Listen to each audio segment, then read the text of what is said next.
안녕하세요. 안석규 목사입니다.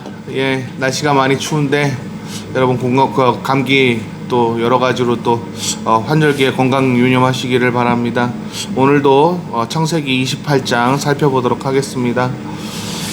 고고학적인 측면으로 제가 자꾸 이제 하니까 즐겁다, 재밌다 하는 반응이 제일 많아요.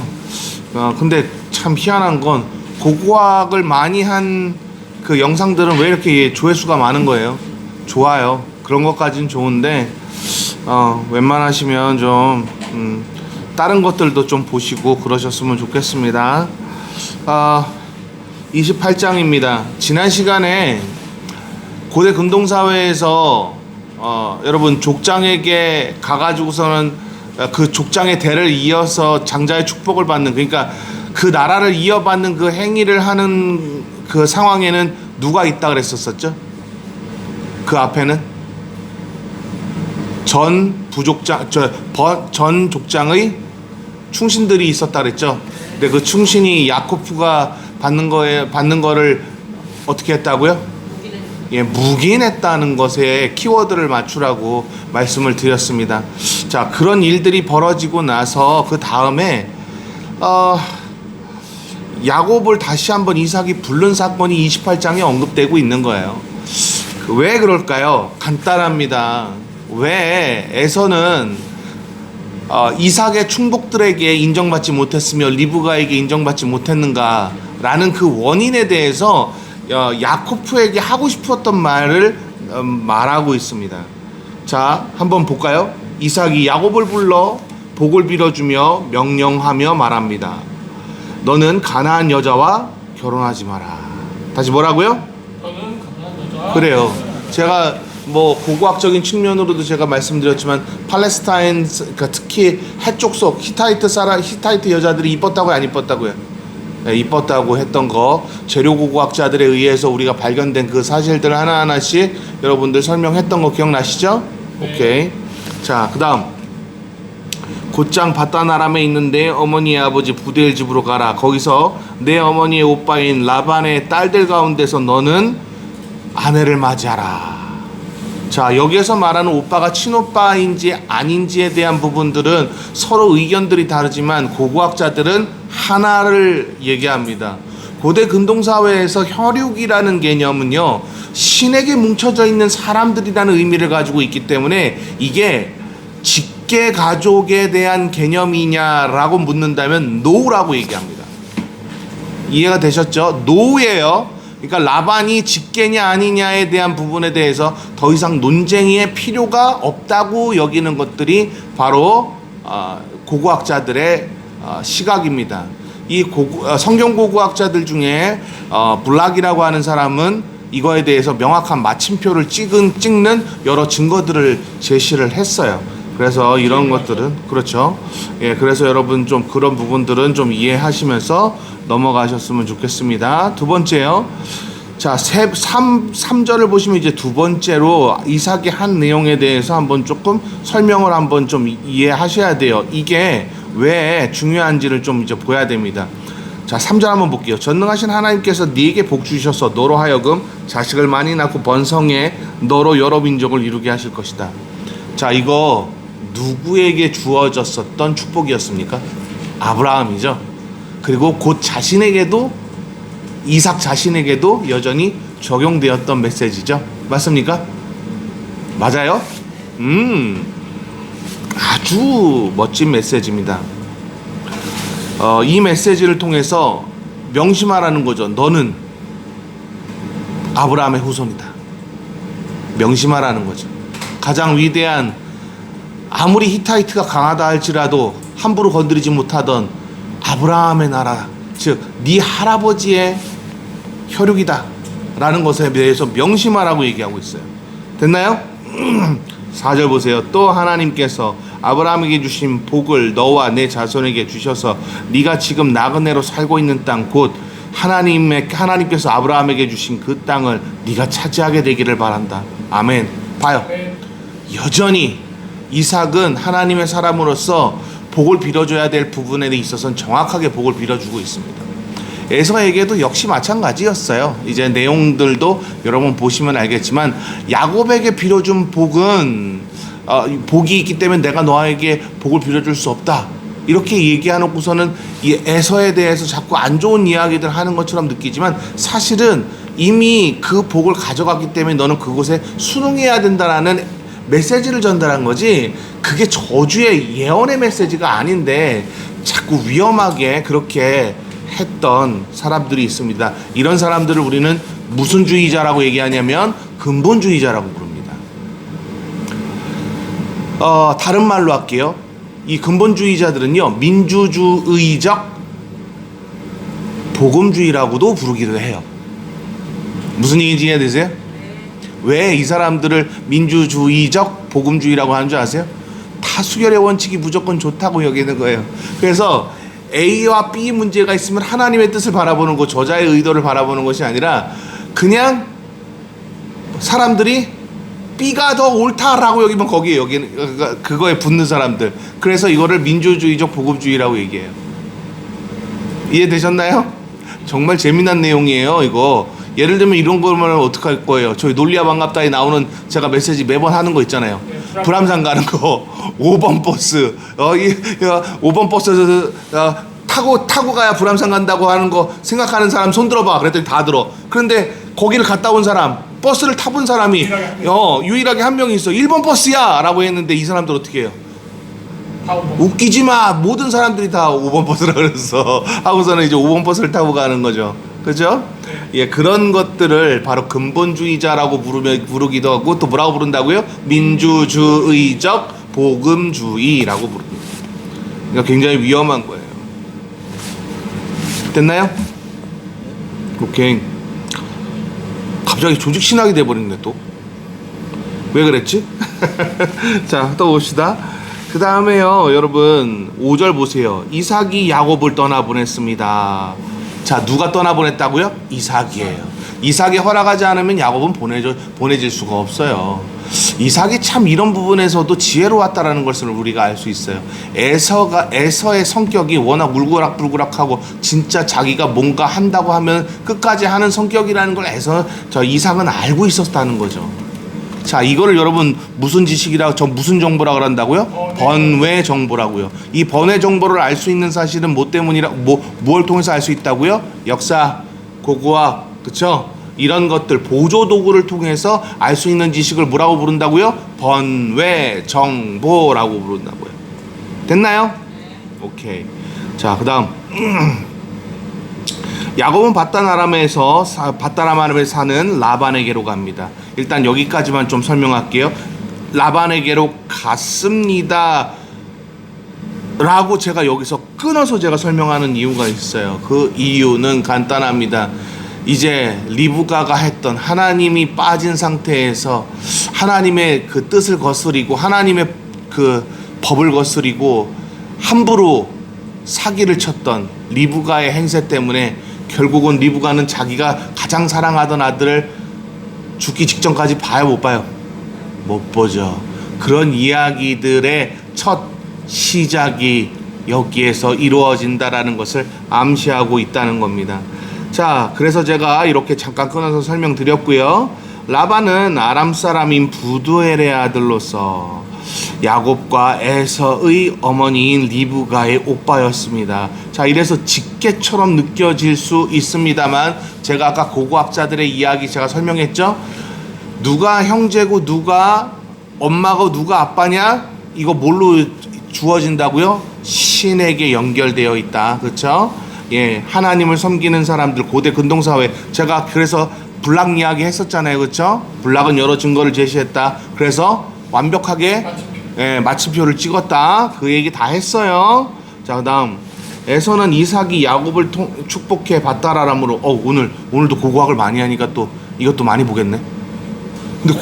근데 고고학을 안 하면, 그냥 성경 해석학으로 하면 왜 안 보는 거예요? 고리타분해? 너무 신기합니다. 자, 또 볼게요. 에서는 이삭이 야곱을 축복해 밧단아람으로 보내 그곳에서 아내를 얻게 한 것과 이삭이 야곱을 축복하면서 가나안 여자와 결혼하지 말라고 명령한 것, 그리고 야곱이 부모에게 순종해 밧단아람으로 간 것을 에서가 알았다고 몰랐다고요? 알게 됐습니다. 그런데 에서의 모습을 한번 봅시다. 쫓아갔습니다. 나와요, 안 나와요? 나와요, 안 나와요? 여기서 알게 되었습니다 까지야. 그죠? 네. 에서가 어떤 사람으로 우리가 추측됩니까? 이걸 통해서 알 수 있는 아웃사이드 인포메이션은 뭐예요? 번외 정보. 그러니까 번외 정보. 번외 정보는 뭘 알 수 있어요? 그렇게 에서가 나쁜 사람이 아니었어요. 에서는 도망갔다고 하니까 도망갔으면 내가 너를 쫓아가지 않는다. 어떤 사람인 것 같아요, 이삭은? 이삭이 된다. 에서는요. 의리 있고 진짜 남자였던 거예요. 뭐 요즘에는 테토남이라고 부른다며요. 네, 손안 맞아요. 진짜 여러분 어떻게 멋있는 남자들의 어떻게 이렇게 몇십 년이라는 갭을 통해서 이름이 계속 바뀌죠. 그죠? 태가 뭐예요? 테토가 뭐 테토남이 그 남자스러운 남자. 테스토스테론이 많다고 해서 그러니까요. 그런 식으로 네. 부드럽고 막 이런 거. 여성스럽다고 해서 예. 어찌됐건 너무 웃기잖아요. 여러분 조선시대 때 테토남의 개념이 뭐였는지 아세요? 저 남자 정말 멋있다라고 부르는 게, 여러분 치라는 말 아세요? 무슨 치 천치 뭐 이런 거 있죠. 이게 다 몽골어에서 온 거예요. 예를 들면 장사치, 이거 어디서 왔을까요? 몽골어에서 왔어요. 그러니까 비하하는 말로 우리 그렇게 알고 있잖아요. 근데 몽골어에서는 치라는 말이 높여주는 말이었어요. 그래서 조선시대 때 되게 그러니까 그 남자다운 사람을 뭐라 그러냐면 무사치라고 불렀어요. 이거 다 모르셨던 무사치. 거예요? 어머 세상에, 이걸 진짜 몰랐구나. 그리고 조선 후기 때 홍길동 이후에는 이 무사치가 뭘로 변했게요? 전우치가 됩니다. 참, 이걸 몰랐단 말이야? 맞아요. 남자다움, 의리, 그리고 불의를 보고 못 참는, 거기서도 그렇게 나오잖아요. 네. 그 의리로 사는 사람들을 전우치라고 불렀어요. 자, 이렇게 고각 재밌죠? 네. 이런 식으로 하나하나 우리가 가져가 보면 몇백 년 사이에 그러니까 남자다운 남자를 부르는 이름이 정말 많이 바뀌었다는 걸 우리 알 수 있죠. 그죠? 그 장로님 시대 때는 남자다운 남자를 뭐라고 불렀어요? 이거 왜요? 뭐라고 불렀어요? 퀸카도 저기 70년대 뭐 80년대 말이고 그 전에. 근데 킹카 우리 때 병강세라고 불렀어요. 병강세. 남자다운 남자를 병강세라고 불렀어요. 그죠? 그러다가 이제 90년대에 들어와서 이제 오렌지족 이런 것들이 좀 흥행하던 92년도 시절에 어떻게 변합니까? 또 터프가이. 봐요. 이렇게 나라가 한 나라임에도 같은 민족임에도 불구하고 그때 당시에 부르던 이름들이 다 다르잖아요. 그죠? 네. 아까 제가 치 이야기했던 것도 생각해 보세요. 원래 치가 비하하는 말이었다고요? 아니요. 근데 여러분 이렇게 된 거예요. 또 마누라라는 그 표현도 몽골어라고 제가 얘기했잖아요. 예. 여왕이란 뜻이고요. 되게 높여주는 귀족, 신분이 높은 자라는 의미를 가지고 있다고 제가 여러 번 말씀드렸어요. 근데 여러분 잘못 알고서는 아내를 비하해서 부르는 말 이래가지고선 마누라 쓰지 말라 그랬죠. 누가요? 박정희 정권 때요. 박정희 정권 때 마누라라고 부르지 말라고 그 캠페인 펼치고 그랬잖아요.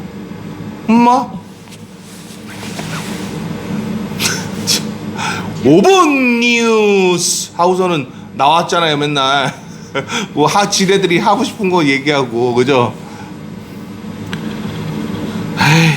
왜 모르시지 여러분? 공익 광고 할 때 여러분 우리 이제 한번 해봐요. 에이 참 재미없다. 여러분 왜 몰라요? 왜 내가 여러분보다 더 잘 알아야 되죠? 그거는 뭐 공부하긴 하는 거. 아 여러분 또 그런 거 신경도 안 쓰셨구나. 5분 뉴스 할 때 여러분 듣지도 않았었어요? 아 그랬구나. 오케이 알았어요. 그럼 할 수 없죠. 어찌됐건 여러분 전우치라는 말 이제 확실하게 아셨죠? 네. 예. 지금은 뭐라고 부른다고요? 테토녀, 테토남, 그죠? 네, 맞아요. 이렇게 말들이 다 달라진단 말이에요. 참, 그러니까 뭘 알아야 돼요? 그때 당시에 자주 사용하던 언어들이 어떻게 사용됐는지를 명확하게 알아야 되겠죠? 그거를 하는 사람들이 누구라고요?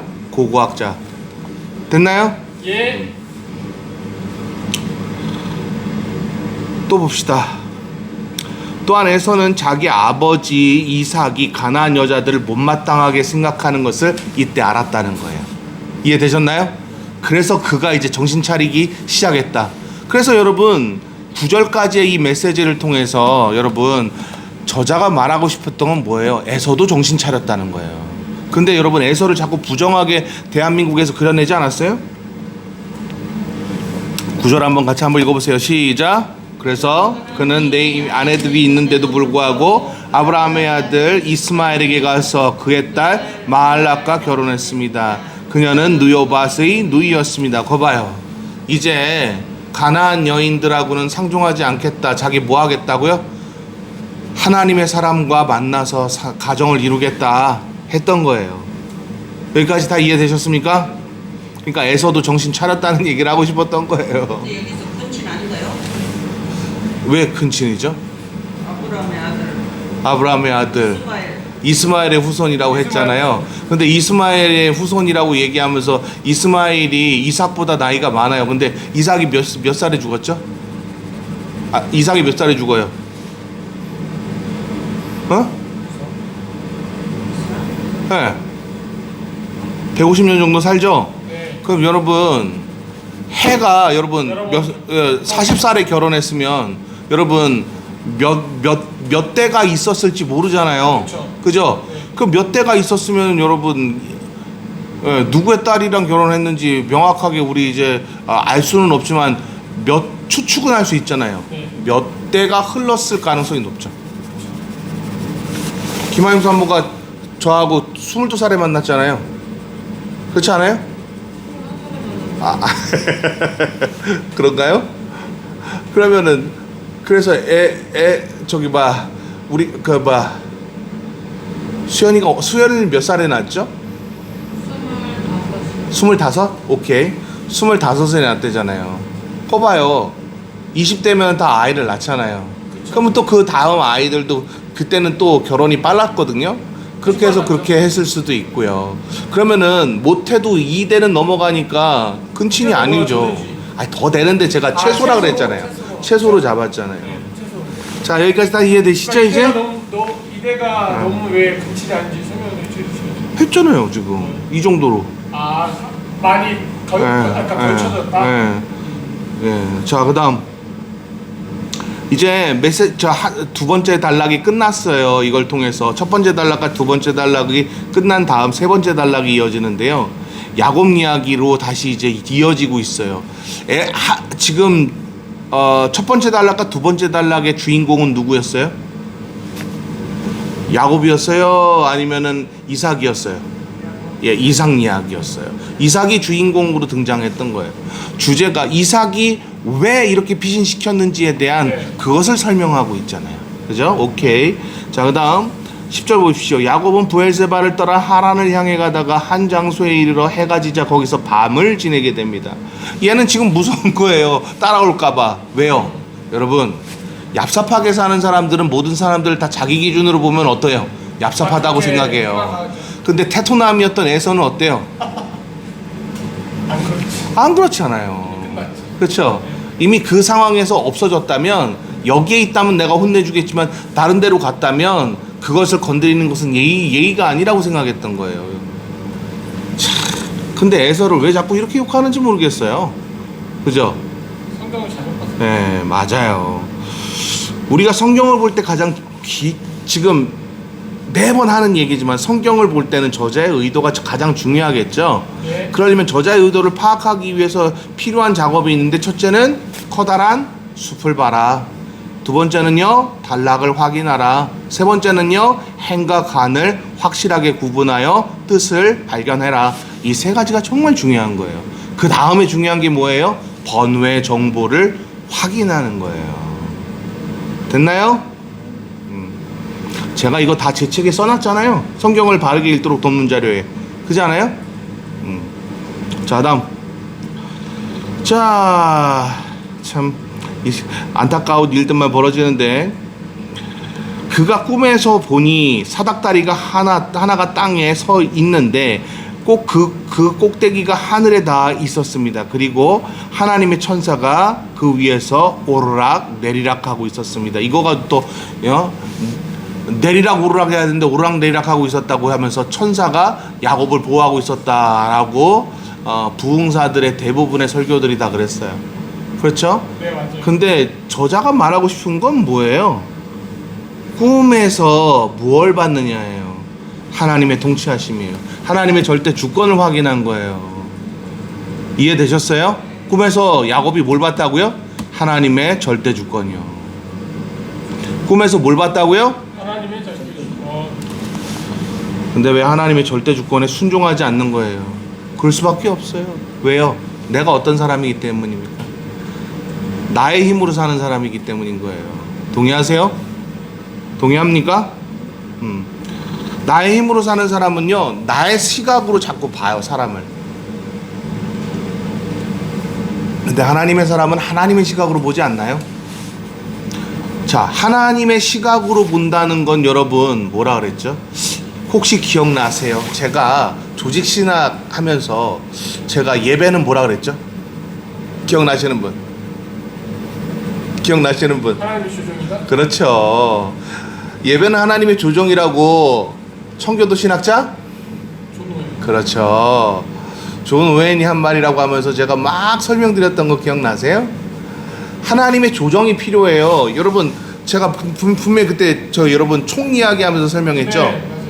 이 간음자 조종을 온전하게 할 줄 모르는 사람이 총을 쏘면 관역에 맞춰요? 못 맞춰요. 그죠? 이게 정말 중요하다고 말씀드렸던 거 혹시 기억나실 거예요. 그래서 예배가 중요하다고 말씀드렸잖아요. 그죠? 예.